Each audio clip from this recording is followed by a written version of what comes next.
A Victorian Guide to Murder and Other Social Faux Pas. In Victorian London, the fog always seemed to roll in ominously and loiter like a creditor who knew you were home and was waiting for the right time to pounce. It was a thick concoction of coal smoke and industrial regret that clung to one's silk skirts with the persistence of a social climber. Miss Clara Penhaligon, a woman whose patience for the living was significantly shorter than her list of eligible suitors, found the weather particularly offensive this evening. But then Clara found most things offensive, and right now that included the way Lord Hargreave breathed loudly, and with an unapologetic and quite frankly unnecessary amount of enthusiasm for someone so fundamentally dull. Clara sat at the Hargreave dinner table, a mahogany monstrosity that had likely cost more than the average villager's 10 years' earning, wondering if anyone would notice if she simply fell asleep in her consommé. The conversation was, as usual, a strategic minefield of gossip and polite boredom. To Clara's left sat Lady Bissell, a woman whose corset was cinched so tight her eyes appeared to be planning an escape from her skull. To her right was a vacant chair, reserved for a guest who was fashionably late, a faux pas that, in Clara's estimation, was second only to public flatulence. "The mutton is exceptionally tender tonight, don't you think, Clara?" Lord Hargreave boomed, his mustache vibrating with the force of his own joviality. Clara offered a smile that contained approximately as much warmth as a tombstone. "Exquisite, my lord. Though I've always found that the secret to tender mutton is a sheep that has given up all hope." Much like the guests at this table. A few people chuckled nervously, unsure if they were being insulted or not. They usually were. Clara took a sip of her wine and noted the metallic taste of it. It was then that the front door creaked, unlike the sound of a door being opened by a butler, but the sound of wood protesting against something heavy and unrelenting. The late guest had arrived. He didn't walk into the dining room so much as he drifted, a tall, spindly shadow draped in a frock coat that looked as though it had been dragged through a charcoal pit. He took his seat in the vacant chair next to Clara without a word of apology. This was the first true faux pas of the evening. The second was the fact that he smelled quite strongly of wet earth and copper. "Ah, Mr. Blackwood," Lord Hargreave announced, ignoring the man's lack of manners. "So glad you could join us. We were just discussing the recent disappearances in the East End." Mr. Blackwood did not pick up his spoon. He didn't even look at his plate. He stared straight ahead with eyes that looked like two holes burned into a sheet of parchment. Clara leaned in, her curiosity finally outweighing her boredom. She noticed a small, dark beetle crawl out from under Mr. Blackwood's starched white collar.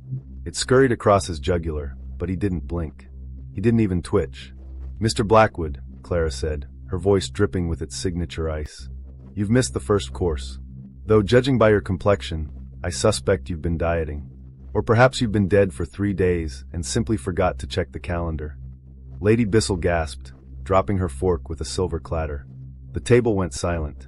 In Victorian society, pointing out that a guest was a literal corpse was considered the height of rudeness. One just did not talk about the rot. How awful. One discussed the weather and ignored the maggots. "Miss Penhaligon," Hargreave stammered, his face turning a shade of purple that matched the drapes. "Really, your wit goes too far." "My lord, his ear just fell into his gravy," Clara noted, pointing a gloved finger. "If that isn't a social faux pas, I truly don't know what is." Blackwood finally turned his head. It moved with a sickening, dry creak, like an old floorboard under a heavy boot. He looked at Clara, and for the first time in her 24 years of aristocratic apathy, she felt a genuine spark of interest. It wasn't fear. Clara found fear to be a very middle-class emotion. It was the realization that the evening was finally going to be entertaining. "The hunger," Blackwood rasped. His voice sounded like sandpaper on bone. "It is impolite." "Hunger usually is," Clara replied, calmly reaching for a bread roll. "But if you're going to eat the host, do try to use the correct fork. It's the one on the far outside. Manners, Mr. Blackwood, are all we have left when the soul departs." The candles flickered, the flame turning a sickly, bruised violet. The horror had just entered the room. It had taken a seat and was waiting for the wine list. The silence that followed Clara's observation was so heavy it practically anchored everyone present down to their seats. In the hierarchy of Victorian disasters, a guest losing an appendage was generally ranked somewhere between spilling red wine on a white rug and accidentally declaring war on France. Lord Hargreave, whose survival instincts were apparently buried under several layers of expensive mutton and unearned confidence, did the only thing a man of his stature could do: he pretended it wasn't happening. A trifle, Hargreave barked, his voice cracking like a dry twig. A mere theatrical trick. Blackwood, you rogue, you always did have a penchant for the macabre. Splendid craftsmanship on the ear. Almost looks real, doesn't it, Lady Bissell? Lady Bissell did not respond. Her eyes had rolled so far back into her head that she appeared to be inspecting her own brain for signs of intelligent life. Personally doubt she would find any. With a soft, sighing sound, like a fan made of silk hitting the ground, she crumpled onto the floor. It was a textbook feint, executed with a grace that Clara found deeply irritating. "Oh, do get up, Beatrice," Clara remarked, not looking away from the entity sitting beside her. "The floor hasn't been swept since Tuesday, and that silk is far too expensive to ruin for the sake of a dramatic exit." Mr. Blackwood, or rather, the thing currently occupying his skin, did not seem interested in the floor or the silk. He looked down at the gravy-soaked ear with a dull, flickering recognition. Slowly, with the agonizing deliberation of a clock winding down, he reached into the bowl. His fingers were long and gray, the nails cracked and stained with something that looked suspiciously like some dark soil. He didn't use the outside fork. He used his thumb and forefinger. "Faux pas number 3, Clara whispered, more to herself than anyone else. "Manual contact with the sauce. We really are in the weeds now." The thing that was Blackwood didn't eat the ear. Instead, he pressed it back against the side of his head. There was a sound, a wet, sucking schlup, as the flesh knit itself back to the bone with a series of sickening pops. The guests who were still conscious began to make a collective sound of distress, a low-frequency whimpering that Clara found far more offensive than the actual gore. "I believe," Blackwood rasped, his eyes finally fixing on Lord Hargreave, "that I am, still quite hollow." "Well, whose fault is that?"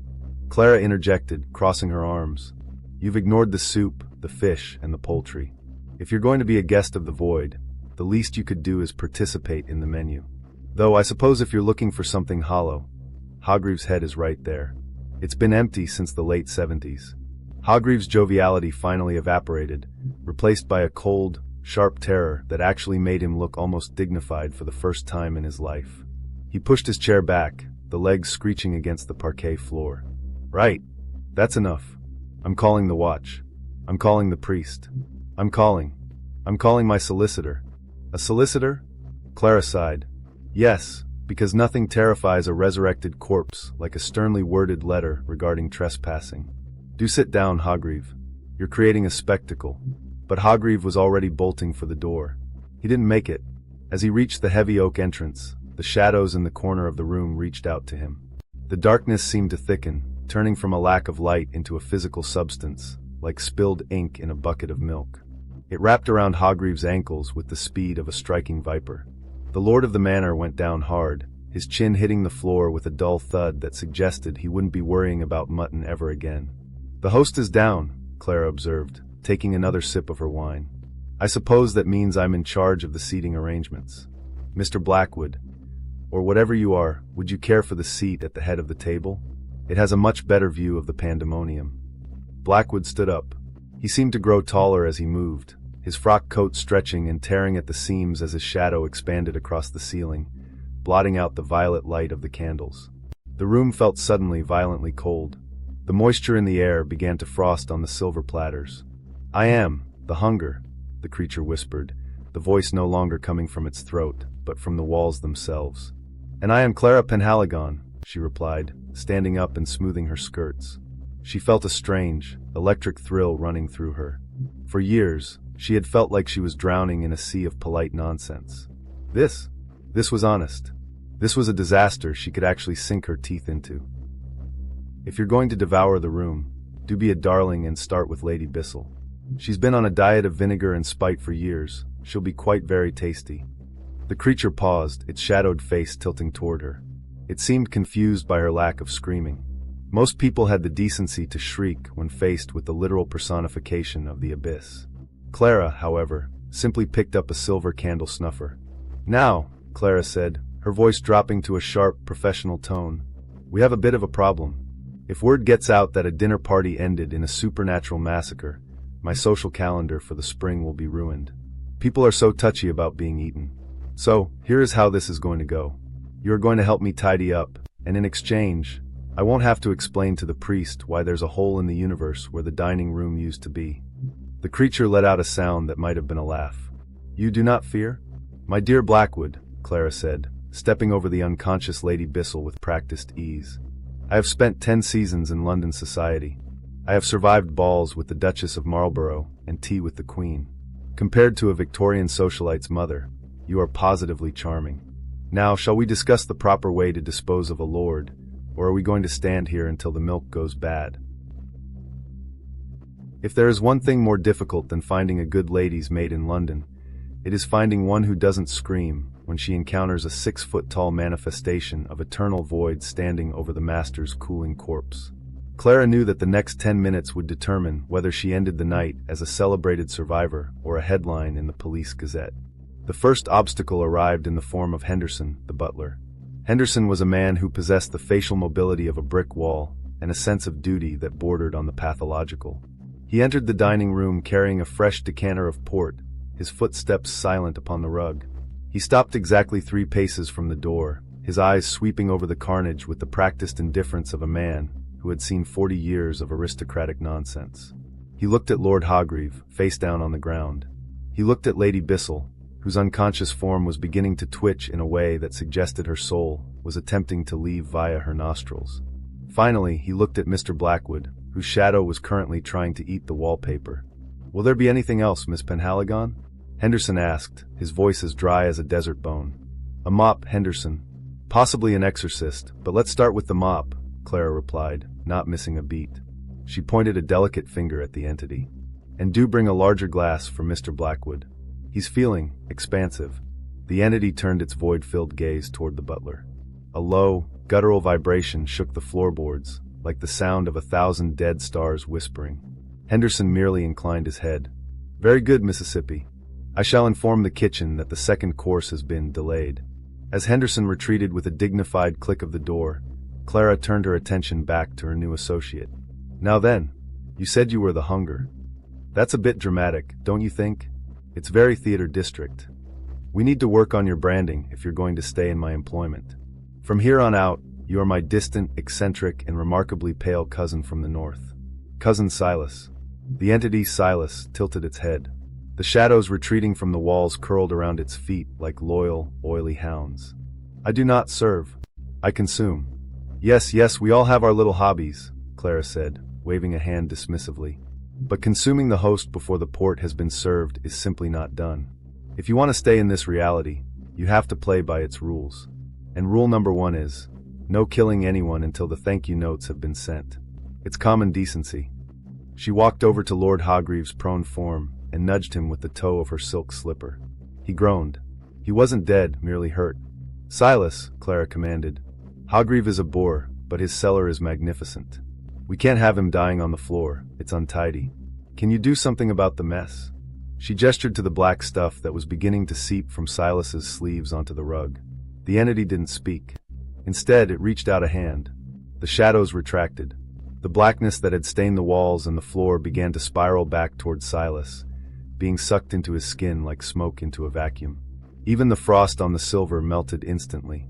Within seconds, the room looked perfectly normal, save for the 2 unconscious guests and a very bored-looking Clara. "Better," she noted, "though you've left a smudge on the decor. We'll address that later."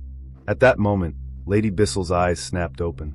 She did not scream, at least not immediately. She simply stared at Silas, who was now standing perfectly still, looking like a very gaunt, very ill gentleman in a torn coat. "Oh, Beatrice, you're awake," Clara said, her voice dripping with mock relief. "You had a bit of a tumble. Low blood sugar, I imagine. Or perhaps it was the excitement of meeting my cousin, Silas. He's just arrived from the north. He's a bit of a recluse. Has a skin condition." Lady Bissell looked at Silas. Silas looked at Lady Bissell. A small, dark beetle chose that exact moment to crawl out of Silas's tear duct and scurry down his cheek. Lady Bissell's mouth opened. Finally, the scream came. It was a high, thin sound, like a steam whistle on a sinking ship. "Oh, for heaven's sake," Clara snapped. She grabbed a heavy silver serving tray and, with a grace that would have made a fencer envious, brought it down squarely on the side of Lady Bissell's head. Clang. The scream ended abruptly. Lady Bissell settled back into the rug with a soft oomph. "Faux pas number 4, Clara sighed, adjusting her hair. "Assaulting a guest." But really, the noise was intolerable. "Silas, pick up the Lord. We're moving the party to the library. It's easier to clean leather than silk, and I believe I saw a bottle of 1812 brandy in there that deserves to be finished before the world ends." Silas moved. He didn't seem to walk, more like glid, picking up the 200-pound Lord Hargreave with a single hand, as if he were a discarded coat. As they made their way toward the library, Clara caught her reflection in a hallway mirror. She looked radiant. All the dull grays and blacks of Victorian expectation was thankfully finally getting a splash of color. Even if that color was the bruised violet of a dying star. "Tell me, Silas," she whispered as they walked through the dim, gaslit corridor, "when you consume a soul, does it taste like anything? Or is it just as bland as the mutton?" The thing paused at the library door, its eyes glowing with a faint, malevolent light. "It tastes of regret." "Ah," Clara smiled, pushing the door open. "Then you've come to the right city. London is absolutely delicious." The library of Hargreave Manor was the sort of room designed to make a man feel intelligent without the arduous necessity of actually reading a book. What is the need, right? It was a cavern of dark oak, smelling of expensive tobacco, aged paper, and the quiet, desperate rot of a family legacy that had long since peaked and said family hasn't realized it or choose to conveniently ignore it. Clara took her seat in a wingback chair that felt like being hugged by a very wealthy, very dead uncle. Silas dropped Lord Hargreave onto a Persian rug with a sound that reminded Clara of a wet sack of flour hitting a pavement. Lady Bissell was draped over a chaise longue nearby, looking less like a socialite and more like a discarded pile of laundry. "Do try to be gentle with the furnishings, Silas," Clara remarked, reaching for the crystal decanter of 1812 brandy. The liquid was the color of a sunset over a burning city. She poured 2 glasses, one for herself and one for the void. Hargreave might be a sentient potato, but his taste in spirits is the only thing keeping him from being a total waste of oxygen. She handed a glass to the entity. Silas took it, his fingers elongated and trembling with a strange, internal frequency. As the crystal touched his hand, the brandy inside began to boil, though no heat emanated from it. The liquid turned black, swirling with tiny, silver sparks that looked like dying galaxies. "To progress," Clara said, clinking her glass against his in a toast. "And to the fact that you haven't eaten me yet. I assume I'm either too lean or too bitter for your palate." Silas didn't drink. He simply stared into the glass as if looking for a way home. This world, it is so loud. The thoughts of the neighbors. The hunger of the rats in the walls. The regret of the man on the floor. It's all so noisy. "Welcome to London," Clara replied, taking a long, appreciative sip. The brandy was spectacular. Smooth, fiery, and entirely indifferent to the supernatural spectacle occurring 5 feet away. It's a city built on the noise of people wanting things they can't have. If you're going to survive here, you'll need to learn how to tune out the riffraff. Start with the rats, they have nothing interesting to say. She stood up and began pacing the room, her silk skirts skidding against the leather-bound spines of the library. She was looking for something specific. Hargreave was a man of many vices, and usually, men of many vices kept a ledger of their sins. "You see, Silas, we have a logistical nightmare on our hands," she continued, her voice light but sharp. "We have one lord who is currently dreaming he is a pancake, and one lady who will eventually wake up, screaming perhaps and tell the high society, and anyone willing to listen, that you are a walking ink blot. In the Victorian era, being a monster is fine. Being a socially inconvenient monster is a death sentence." She stopped in front of a hidden cabinet behind a volume of enlightened taxidermy. With a practiced click, she swung it open. Inside wasn't gold or jewelry, but a stack of letters tied in black ribbon. "Ah, blackmail. The true currency of the empire," Clara smiled. She flicked through the letters, her eyes dancing with predatory glee. "If we can't hide you, we simply make it impossible for anyone to point the finger. If Lady Bissell mentions your skin condition, I mention her secret penchant for the stable hand. It's all about balance." Suddenly, Silas's head snapped toward the library door. The shadows in the room did not move, but made a quirky. The sound was like 1,000 snakes sliding over silk. "Someone is at the gate," Silas whispered. "At this hour?" Clara checked the grandfather clock. It was nearly midnight. The only people who visit at midnight are thieves, lovers, or the deeply desperate, none of which I am in the mood for. The heavy iron knocker on the front door echoed through the house. It wasn't a polite knock, knock, knock. It was a rhythmic, authoritative pounding. Thud, thud, thud. It was the sound of someone who didn't care about social cues because they carried the weight of the law or something heavier. "Henderson will get it," Clara said, though her hand tightened on the brandy glass. "No," Silas rasped. The blackness was beginning to leak from his eyes again, staining his pale cheeks like oil. "It is not a man. It is a hunter."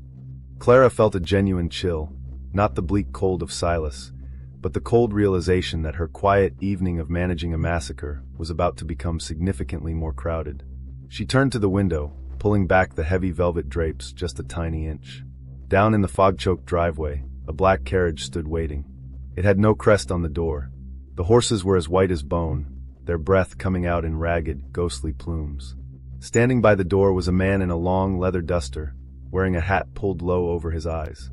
In his hand, he carried a lantern that burned with a steady, unwavering green flame. "Oh, marvelous," Clara muttered, letting the curtain fall. "The church has sent an inquisitor, and I haven't even finished my brandy." She looked at Silas, who was now vibrating so violently the floorboards were beginning to splinter. "Silas, darling, do try to look like a cousin. And for heaven's sake, stop bleeding darkness on the rug. We have company, and I refuse to be judged for my choice of associates before I've had my say." The library door creaked open. Henderson stood there, his face as impassive as ever, though there was a slight, almost unnoticeable singe mark on his white glove. "Miss Penhaligon," the butler whispered. "A gentleman from the Office of Unpleasant Realities is here to see Lord Hargreave. He insists the matter is spiritual." "Show him in, Henderson," Clara said, smoothing her skirts and taking a seat back in the wingback chair. She looked at Silas and gave him a sharp, warning look. "And Henderson? Bring another glass. It seems we're going to need a bigger bottle." The door to the library creaked open. Inspector Bartholomew Vane stepped into the room with the weary confidence of a man who had spent his entire professional life looking at things that shouldn't exist and filing extensive paperwork on them. He was draped in a duster of cured leather that seemed to absorb the light around it, and in his hand he carried the lantern. It was a brass and glass contraption that emitted a steady, rhythmic pulse of emerald light, a hue so artificial it made the surrounding shadows look almost wholesome by comparison. "Miss Penhaligon," Vane said, his voice a low, gravelly baritone that suggested he'd swallowed a handful of Victorian grit for breakfast. He didn't remove his hat. "I'd ask after your health, but I suspect the answer involves a degree of falsehood I'm simply too tired to navigate this evening." "Inspector Vane," Clara replied, not rising from her chair, just sitting and watching the inspector. She swirled the brandy in her glass, watching the green light of his lantern catch the crystal facets. "You've missed the mutton. A tragedy, really. It was almost as tough as your last interrogation concerning the Earl of Sussex." Vane's eyes, sharp, gray, and entirely devoid of humor, swept the room. They lingered on the unconscious Lord Hargreave, then on the slumped form of Lady Bissell, and finally settled on Silas. Silas was currently doing his best impression of a vertical corpse, standing so still that even the dust motes seemed to avoid him. "And who might this be?" Vane gestured with the lantern towards Silas. "The eccentric cousin from the north, I presume." "Henderson is a loyal servant, Clara, but his ability to lie under pressure is significantly hampered by his sense of rhythm." He paused for 3 seconds before naming the county. "Lancashire, was it?" "Durham," Clara corrected smoothly. "The air is thinner there. It accounts for his skeletal charm." Vane stepped further into the room, the green light of his lantern washing over Silas's boots. Where the emerald glow touched the floor, the shadows receded as they shriveled away from the light. A faint, high-pitched whistling sound, like air escaping a punctured lung, filled the air. Silas's fingers twitched, which was supposedly the only sign that he found the inspector's presence at all irritating. "The Office of Unpleasant Realities has had a very busy evening," Vane said, walking toward the brandy decanter. He didn't pour himself a glass. He simply stared at the black, sparking liquid Silas had blessed. 3 sightings of a Class 4 void entity between Whitechapel and Mayfair. A trail of ink and fear leading right to Hargreave's doorstep. And here I find you, Clara, sitting in the middle of a metaphysical crime scene, drinking 1812 brandy with a hole in the universe. "It's a very tasty hole in the universe, Inspector," Clara remarked. "And really, crime scene is such a tawdry term. I prefer to think of it as a social gathering that simply lost its structural integrity." Vane finally turned the lantern toward Silas's face. The green light hit the creature's eyes, and for a split second, the cousin Silas' mask slipped. The void behind the pupils flared, swallowing the emerald glow and spitting it back out as a bruised, sickly violet. The two lights fought in the air between them, creating a kind of static that made the fine hairs on Clara's arms stand on end. "You're playing a dangerous game, Miss Penhaligon," Vane whispered, his hand dropping to the heavy, silver-etched pistol at his hip. "This isn't a ghost you can banish with a seance and a few candles. This is a hunger that doesn't stop until the world is a cold, silent marble." "Oh, please," Clara sighed, setting her glass down with a deliberate clink. "The world has been a cold, silent marble since the last Jubilee. At least Silas is honest about his intentions. He doesn't pretend to be interested in the corn laws or the state of the Empire's navy. He just wants to eat or have a snack. I find it refreshing." "And what happens when he finishes with Hargreave and Bissell?" Vane asked, stepping closer to her, his voice dropping to a hiss. "What happens when he looks at you and realizes your wit isn't nearly as filling as your soul?" "I've always been told I'm an acquired taste," Clara shot back. "I imagine he'll find me quite indigestible." Silas moved then. It was a blur of motion that the human eye wasn't designed to process. One moment he was 5 feet away. The next, he was standing directly behind the inspector, his long, earth-stained fingers hovering just inches from Vane's throat. The shadows in the library began to rise like a tide, swallowing the legs of the chairs, the unconscious bodies, and the bottom of Vane's duster. Vane didn't flinch. He slowly raised the lantern, the green light intensifying until it was a blinding, emerald roar. "Careful, Silas. This glass was forged in a cathedral that doesn't exist anymore. One touch, and you'll find out what hollow really feels like." "Enough!" Clara's voice rang out, sharp and commanding as a gunshot. Both the monster and the man paused. Clara stood up, her silhouette framed by the dying fire in the hearth. She looked at Vane, then at Silas, and finally at the unconscious lord on the floor. "Inspector, you're here because you want to contain this. Silas is here because he's hungry. And I'm here because I'm bored and I refuse to let my evening be ruined by a man in a leather coat with a flashlight," Clara said, her eyes narrowing.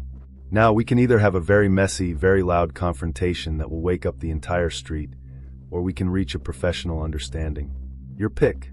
Vane lowered the lantern slightly, though the green glow remained a steady, threatening throb. "What kind of understanding, Clara?" "Hargreave has a ledger," Clara said, gesturing to the blackmail letters she'd found earlier. "In it are the names of 6 men in the House of Lords who have been, shall we say, experimenting with the very things your office is supposed to prevent. You want those names? You want to clean up the city? I want Silas kept off the wanted posters so he can continue to be my bodyguard and, occasionally perhaps, my footman." Vane looked at the letters, then back at Silas. The silence in the room was absolute, save for the ticking of the grandfather clock and the wet, rhythmic breathing of the hunger. "You're asking me to sanction a Class 4 entity," Vane said, his voice thick with disbelief. "You're asking the office to look the other way while you keep a monster as a pet." "Not a pet, Inspector," Clara smiled, a cold, predatory thing. "An associate. Think of the paperwork you'll save by having the monster on our side for once." Vane looked at the emerald light of his lantern, then at the black void of Silas's eyes. He let out a long, ragged breath and slowly moved his hand away from his pistol. "If a single person goes missing in Mayfair, Clara, I'll burn this house down with you inside it." "Mayfair is so dreadfully dull anyway," Clara replied, picking up the decanter. "I'm sure we can find somewhere more disposable to forage. Now, Inspector, do put that lantern away. It's a hideous shade of green, and it's doing nothing for my complexion." Vane was still holding his breath, which Clara found really annoying. If the man wanted to suffocate, he could at least have the decency to do it in the hallway, so as not to ruin the library's ambience. "The ledger, Inspector," Clara prompted, tapping the stack of letters with a perfectly manicured nail. "Unless you'd prefer to continue your staring contest with the abyss? I should warn you, Silas hasn't blinked since the Crimean War. You're going to lose." Vane grunted, a sound of pure exasperated irritation, and stepped toward the desk. He set the emerald lantern down, its light casting long, sickly shadows across the blackmail material. He picked up a letter, his leather gloves creaking. "Lord Almsley," Vane read, his voice flat. "The Duke of Kent. Sir Thomas. Good God, Clara. These aren't just scandals. These are receipts. They've been buying vessels. Young girls from the docks, boys from the factories, and delivering them to something called the Gilded Hive." "The Gilded Hive?" Clara arched a brow. "Sounds like a dreadfully tacky gentleman's club. I assume the membership fees involve more than just a firm handshake and a love of cigars. It's a cult, Miss Penhaligon, Vane said, his face hardening. A group of men who believe that by feeding the hunger, they can buy a seat at the table when the world finally goes dark. They aren't just victims of the supernatural, they're the ones inviting it in for tea. Silas let out a low, vibrating hiss. The ink on the letters began to run, the words literally fleeing from the page as the entity leaned closer. They promise, and then they bind, Silas rasped. The hunger is not a guest. It is a prisoner. Clara paused, her glass halfway to her lips. She looked at Silas, really looked at him this time. The soot-stained coat, the torn seams, the way he seemed to be constantly fighting to keep his own molecules from drifting apart. "Oh," she whispered, a rare flicker of something resembling empathy crossing her face. "You aren't the one in charge, are you, Silas? You're just the errand boy for a group of very greedy, very bored old men." "The hunger must be fed," Silas whispered, "or it eats the skin it wears." "Well," Clara said, standing up and smoothing her skirts with a sudden, sharp finality, "I've always hated the Duke of Kent. He once told me my nose was characterful, which is the Victorian way of saying I'm unattractive. I believe it's time we paid the Gilded Hive a visit." Vane looked at her as if she'd just suggested they walk into the shark aquarium for a casual swim. You're a civilian, Clara. This is an official matter of the office. Inspector, you have a lantern that glows like a radioactive pea, and a pistol that likely jams if the humidity is over 40%, Clara noted, stepping toward the door. "I have a Class 4 entity who is currently very motivated to eat his former employers, and I have a silver serving tray that has already proven its effectiveness against the peerage. I believe I am overqualified." She turned to Silas. "Silas, darling, do try to pull yourself together. We're going to a party, and this time, we aren't waiting for the thank you notes." The entity straightened. The shadows in the room didn't retreat this time. They coiled around him, forming a suit of shifting, midnight black armor that made him look less like a cousin and more like a king of the graveyard. "The hive," Silas rasped, "will scream." "Only if they're lucky," Clara replied, catching her reflection one last time. She adjusted her hat, tilting it at a jaunty, murderous angle. "Henderson, bring the carriage, and do tell the stable boy to use the black horses. We're going for a scandalous look tonight." The Gilded Hive was located in a part of London where the cobblestones were scrubbed more often than the orphans, if they were scrubbed ever at all. It was a townhouse of such aggressive opulence that it practically shouted its net worth at passers-by. To the uninitiated, it looked like the pinnacle of Victorian success. To Silas, it smelled like an open sewer of human avarice. Clara stepped out of the carriage, her boots clicking sharply against the pavement. Beside her, Inspector Vane looked like he was preparing for a war, while Silas, now firmly tucked back into the guise of the pale, cousin from the north countryside, simply vibrated with a low-frequency hum that made the nearby gas lamps flicker.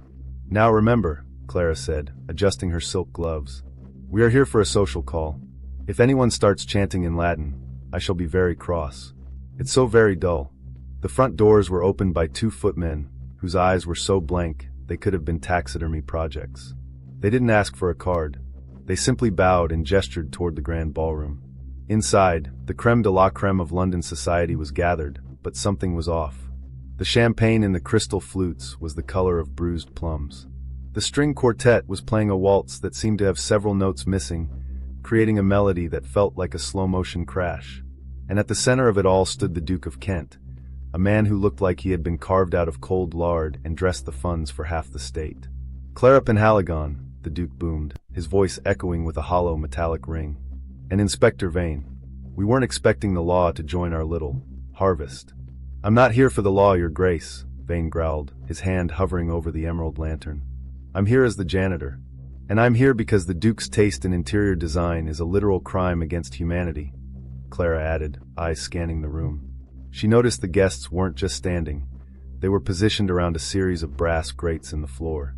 From beneath the grates, a rhythmic, wet thumping sound emerged, the heartbeat of something massive and very, very hungry. "The hive must be fed, Clara," the Duke whispered, stepping forward. His skin seemed to ripple, as if something was swimming just beneath the surface. "We have spent decades binding the hunger, using its power to ensure our fortunes and our health. And now, you've brought us a fresh vessel. A Class 4 entity, roaming free? How generous." He looked at Silas. The cultists, men in top hats and women in diamonds, began to move in a coordinated, predatory circle. "Silas, darling," Clara said, her voice cool and dangerously calm. "I believe the Duke thinks you're a takeaway meal. How do we feel about that?" Silas didn't answer with words. He simply stopped being a man, or as human-like as he tried being earlier. The cousin Silas mask fell away. The frock coat tore as a dozen obsidian limbs erupted from his spine. The floorboards beneath him turned to liquid soot. The room's temperature plummeted, freezing the champagne in the glasses until the crystal shattered in the guests' hands. "The hunger does not serve." Silas's voice was a tectonic plate shifting and grating to the ears. "Inspector, the light," Clara commanded. Vane didn't hesitate. He slammed the lantern onto the floor, and the emerald light exploded outward. It wasn't a soft glow, it was a physical wave of holy, artificial fire. It hit the Duke in his hive, and the illusion of humanity peeled away like wet wallpaper. Beneath the expensive suits and silk dresses were things that were mostly teeth and old, gray meat. They weren't human. They were monsters. The ballroom became a chaotic symphony of violence. Silas moved like a stroke of lightning in a midnight sky, his shadow limbs reaping through the cultists with a horrifying force. Vane was a flash of green fire and silver bullets, his pistol barking rhythmic death into the dark. And Clara stood at the refreshment table. She picked up a small lemon tart, inspected it for flaws, and took a dainty bite as a Duke's severed arm flew past her head and landed in the punch bowl. "Much too zesty," she muttered, dabbing her mouth with a lace handkerchief. The Duke, or what was left of him, lunged at Clara, his mouth opening far wider than any human jaw should allow. You are nothing. We are the masters of the dark." Clara didn't flinch. She simply reached into her reticule and pulled out the heavy silver candle snuffer she'd taken from Hargreave Manor. With a flick of her wrist, she jammed the silver cone directly into the Duke's open throat. "The master of the dark," Clara remarked as the Duke began to dissolve into a puddle of foul-smelling grease, "does not wear a sash that clashes with his eyes. It's simply common sense." The battle ended with a quiet and heavy silence. The ballroom was a ruin of broken crystal, emerald-stained ash, and the lingering scent of ozone. Silas stood in the center of the carnage, his shadow limbs slowly retracting, his human face looking exhausted and profoundly sad. "Is it finished?" Silas rasped. "For tonight," Vane said, leaning against a marble pillar and breathing heavily. He looked at the wreckage of the London elite. "The office is going to have a hell of a time explaining why half the House of Lords died in a gas explosion at a ballroom." "Oh, don't be so dramatic, Bartholomew," Clara said, stepping over a pile of smoldering velvet. "We'll just tell the press it was a radical new French dance that went terribly, horribly wrong. People will believe just about anything if it sounds fashionable." She walked up to Silas and reached out, hesitantly, to straighten his torn collar. "You did well, Silas. Though you've ruined that coat. We'll have to find you a new tailor. Someone who understands multifaceted silhouettes." The entity looked at her, the violet light in his eyes flickering with something that almost looked like affection. "You are a strange creature, Clara Penhaligon." "I'm a Victorian lady, Silas," she replied, heading for the door. "We are all monsters. Some of us just have better dressmakers." As they stepped out into the cool London night, the fog was finally beginning to lift. The sun was a pale, weak promise on the horizon. Clara climbed into the carriage, followed by the inspector and the shadow. "Henderson," Clara called out. "Home, please. And do hurry. If I'm not in bed before the milkman arrives, the neighbors will think I've been out doing something quite scandalous. And what shall I tell the mistress if she asks about the evening, miss?" Henderson's voice drifted down from the driver's seat. Clara looked at the monster beside her and the lawman across from her, then smiled, a sharp, brilliant, and entirely unapologetic thing. "Tell her the tea was cold, the company was ghastly, and the murder was acceptable. But do emphasize that the Duke's choice of hors d'oeuvres was the real tragedy of the night." The carriage rattled away into the morning light, leaving the ruins of the gilded hive behind. In Victorian London, secrets were buried, scandals were managed, and the monsters were always expected to use the correct fork. High frequencies. Eden here. Today we will be starting something new. I will be giving you a little trivia of sorts that I don't really expect you to know about. So tell me in the comment if you know about it. If you do, then congratulations, you win this round. So, Did you know that Victorians practiced post-mortem photography from around 1860 to 1910?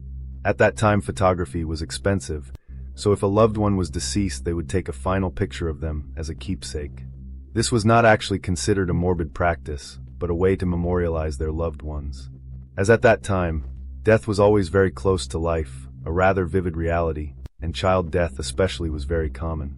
So people took this one and only picture of them lying down peacefully, as if asleep, as a form of comfort of sorts to their family. Quite touching if you think about it deeply enough. Okay, that's it for our trivia for today. If you experienced any kind of emotion during this video, do leave a like and subscribe to our channel so you don't miss any updates. See you in the next video, my frequencies. Until we meet again.